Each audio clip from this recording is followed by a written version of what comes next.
नमस्कार, जय हिंद। मैं मोहन पाठक। आज हम चर्चा करेंगे निधि तिवारी के बारे में। आपको बता दें कि आप जिस परीक्षा की तैयारी कर रहे हैं उसी परीक्षा से गुजरकर आज ये प्रधानमंत्री की प्राइवेट सेक्रेटरी बन चुके हैं। जी हाँ, यूपीएससी की तैयारी करने वाली थी निधि तिवारी। ये 2014 बैच की आईएफएस अधिकारी रही हैं। हम इनके बारे में डिटेल से चर्चा करेंगे क्योंकि ये बहुत महत्वपूर्ण हो जाता है कि कम उम्र में इतना बड़ा पद और सम्मान पाना आसान नहीं है। ये उत्तर प्रदेश के वाराणसी जिले की रहने वाली हैं। आईएफएस अधिकारी है निधि तिवारी। इन्हें प्रधानमंत्री नरेंद्र मोदी का प्राइवेट सेक्रेटरी नियुक्त किया गया है। Department of personal and training ने इस नियुक्ति की सूचना जारी की है। निजी सचिव के तौर पर निधि तिवारी प्रधानमंत्री मोदी के कार्यक्रमों का समन्वयन, बैठकों का आयोजन और सरकारी विभागों के साथ संपर्क से संबंधित कामकाज को देखेंगे। प्रधानमंत्री ऑफिस में पहले भी कई महिला अधिकारियों को अहम जिम्मेदारियां दी गई हैं। वहीं निधि तिवारी को प्रधानमंत्री की निजी सचिव के रूप में पदोन्नत करने का एक संदेश महिला सशक्तिकरण को भी लेकर देखा जा रहा है।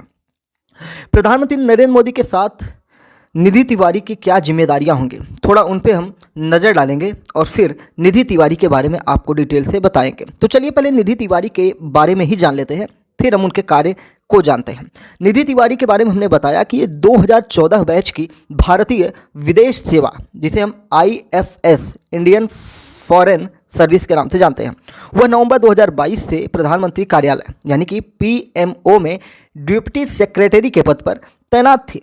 इससे पहले उन्होंने विदेश मंत्रालय के डिसआर्मामेंट and international security affairs division में अंडर सेक्रेटरी के रूप में अपनी सेवाएं दे चुके हैं। निधि तिवारी ने सिविल सेवा परीक्षा 2013 में उत्तीर्ण की थी। इस परीक्षा को पास करने से पहले वह वाराणसी में असिस्टेंट कमिश्नर यानी कि कमर्शियल टैक्स के पद पर कार्यरत थी और नौकरी के साथ साथ उन्होंने सिविल सेवा की तैयारियां शुरू की थी। प्रधानमंत्री ऑफिस में डिप्टी सेक्रेटरी के रूप में अपने कार्यकाल के दौरान निधि तिवारी ने विदेश और सुरक्षा वर्टिकल में काम किया, जो राष्ट्रीय सुरक्षा सलाहकार एनएसए अजीत डोभाल को रिपोर्ट करता है, यानी कि ये डायरेक्ट अजीत डोभाल को रिपोर्ट करती थी। इस दौरान उन्होंने विदेश मामलों, परमाणु ऊर्जा, सुरक्षा मामलों और राजस्थान राज्य से संबंधित मुद्दों पर विशेष रूप से ध्यान दिया था। 29 मार्च 2025 को जारी एक आधिकारिक ज्ञापन के अनुसार कैबिनेट की नियुक्ति समिति ने निधि तिवारी की नियुक्ति को मंजूरी दी है। यह नियुक्ति तत्काल प्रभाव से लागू हो चुकी है और निधि तिवारी अब पे मैट्रिक्स के लेवल 12 पर प्राइवेट सेक्रेटरी के रूप में कार्य करेंगे। यह नियुक्ति सह अवधि के आधार पर की गई है, यानी यह तब तक प्रभावी रहेगी जब तक कि वह इस पद पर बनी रहेंगे। प्रधानमंत्री की प्राइवेट सेक्रेटरी के रूप में निधि तिवारी की जिम्मेदारियां बेहद महत्वपूर्ण और व्यापक हैं। आइए इनके कार्यों के बारे में थोड़ा सा हम जान लेते हैं कि ये प्रधानमंत्री नरेंद्र मोदी के साथ रहेंगे तो ये कौन कौन से कार्य करेंगे।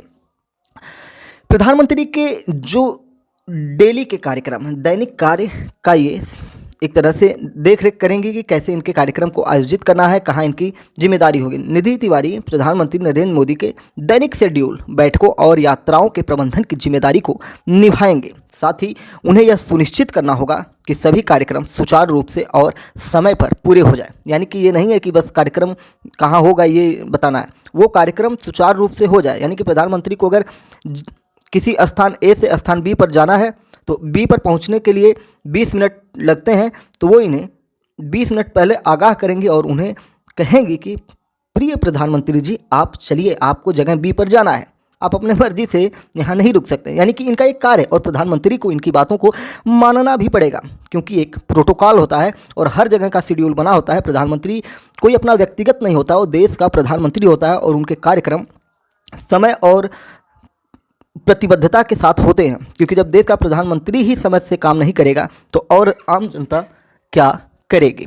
विदेश और सुरक्षा मामलों पर भी इन्हें ध्यान देना है। पिछले अनुभव को देखते हुए निधि तिवारी विदेश नीति, सुरक्षा और अंतर्राष्ट्रीय मामलों से संबंधित मुद्दों पर विशेष ध्यान देंगी। वह इन क्षेत्रों में प्रधानमंत्री को सलाह भी देंगी और उनकी सहायता करेंगे, यानी कि अपने पूरा अनुभव का लाभ ये प्रधानमंत्री नरेंद्र मोदी को देंगे।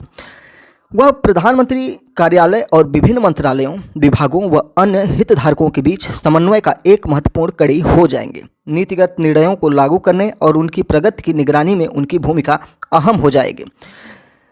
प्राइवेट सेक्रेटरी के रूप में उन्हें संवेदनशील और गोपनीय सूचनाओं को संभालना होगा। वह प्रधानमंत्री के संदेशों, पत्राचार और संचार को प्रबंधित करेंगे। साथ ही यह सुनिश्चित करेंगी की सभी जानकारी सुरक्षित रहें।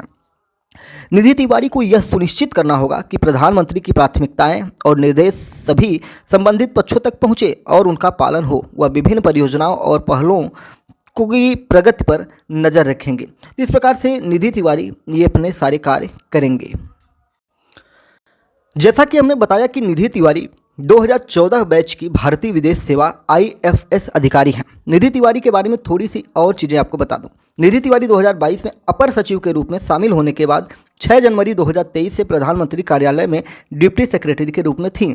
निधि तिवारी वाराणसी के महमूरगंज से हैं। वाराणसी 2014 से प्रधानमंत्री नरेंद्र मोदी का लोकसभा क्षेत्र रहा है, जहां से वो लगातार चुनाव जीतकर बाहर निकले हैं और देश के प्रधानमंत्री बने हैं।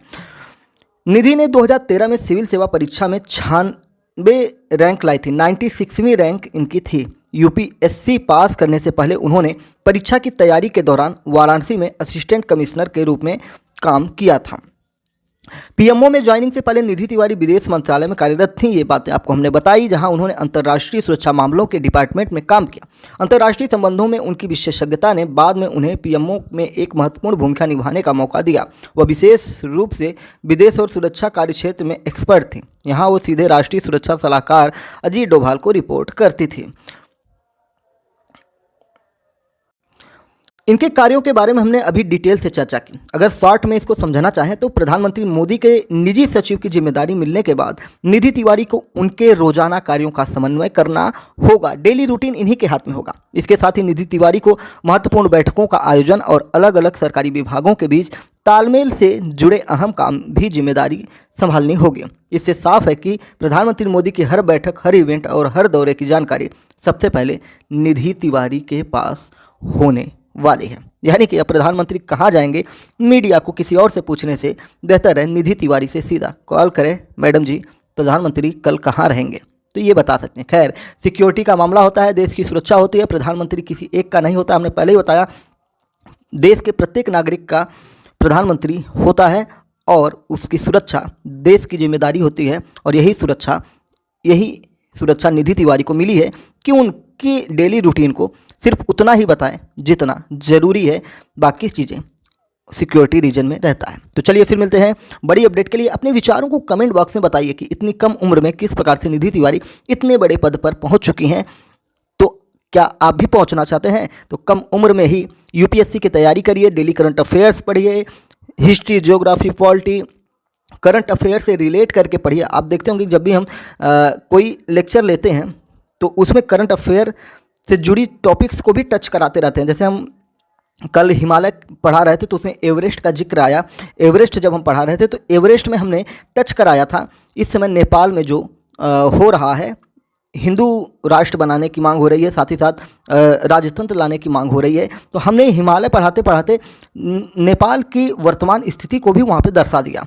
तो इस प्रकार से आपको पढ़ना पड़ेगा, तब आप जाकर इतनी बड़ी परीक्षा को क्रैक कर पाएंगे। तो चलिए फिर मिलते हैं। जय हिंद, नमस्कार, भारत माता की जय। अपने कमेंट जरूर बताया करिए, वीडियो को लाइक किया करिए और अपने दोस्तों में शेयर किया करिए, जिससे कि ज़्यादा से ज़्यादा लोगों तक ये वीडियो पहुँचे और उनको इसका लाभ मिले। ठीक है।